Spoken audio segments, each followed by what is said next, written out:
Horror movie की फूल कहानी। एक दूरदराज के गांव में, जहां जंगल घने और अंधेरे थे, एक पुरानी हवेली स्थित थी। उस हवेली का नाम राहत विलास था, लेकिन वहां जो भी जाता कभी वापस नहीं आता।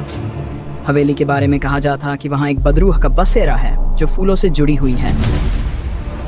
कहानी की शुरुआत होती है जब शहर से एक युवती नेहा अपनी दादी से मिलने गांव आती है। नेहा को हमेशा से फूलों से बहुत लगाव था।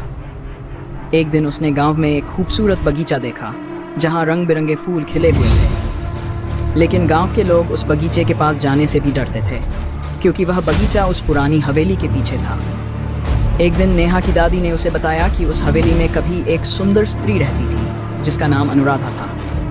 अनुराधा को फूलों से बेहद प्रेम था, लेकिन एक दिन किसी अज्ञात कारण से उसने अपनी जान ले ली। उसके बाद से जो भी उस हवेली के करीब गया वह लौटकर नहीं आया।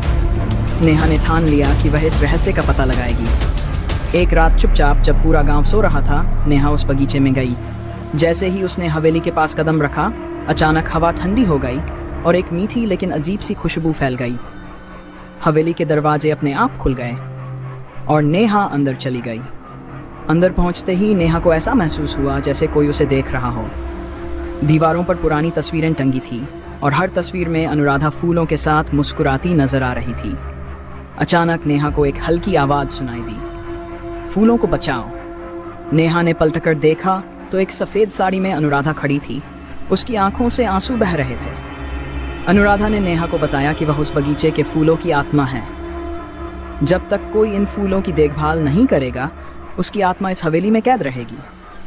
नेहा ने वादा किया कि वह गांव के लोगों को समझाएगी और बगीचे को फिर से जीवित करेगी। अगले दिन नेहा ने गांव वालों को अनुराधा की कहानी सुनाई। धीरे धीरे लोगों का डर खत्म हुआ और वे सब मिलकर बगीचे की देखभाल करने लगे। कुछ ही दिनों में बगीचा फिर से खिल उठा और हवेली से बदरूह की कहानी भी खत्म हो गई।